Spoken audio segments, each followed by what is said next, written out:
இப்ப நான் ஒரு கேள்வி கேட்கிறேன். திருமணம் செய்து கொள்ளக்கூடாது, கல்யாணம் செய்யக்கூடாது, அதுதான் பெண்களை அடிமைப்படுத்துது. கல்யாணம் பண்ண பிறகு புள்ள குட்டி பெறணுங்கிற நிர்பந்தம் வந்துருது.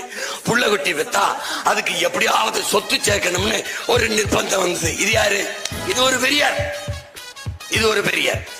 ஆனால் கல்யாணம் பண்ணக்கூடாது, பண்ணா பெண்ணை அடிமைப்படுத்துது. 72 வயதில் 26 வயது பெண்மகளை எதற்காக திருமணம் செய்தீர்கள்? இது ஒரு பெரியார். திருமணம் செய்து விட்டீர்கள், சரி, உங்களுக்கு குழந்தை குட்டி இல்லை, என்ன மயத்துக்காக சொத்து சேர்த்தீர்கள். ஏதாவது பதில் இருக்கா? பதில் இருக்கா? இது ஒரு பெரியார். அறிவார்ந்த பெருமக்களே, பெரியாரின் பெருந்தொண்டர்களே, வழிபாட்டாளர்களே, இதில் எந்த பெரியார்? உங்கள் தந்தை பெரியார். தம்பி, இது ஒரு ட்ரெய்லர் தான்.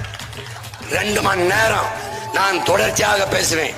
இந்த களம் அதுக்கான களம்.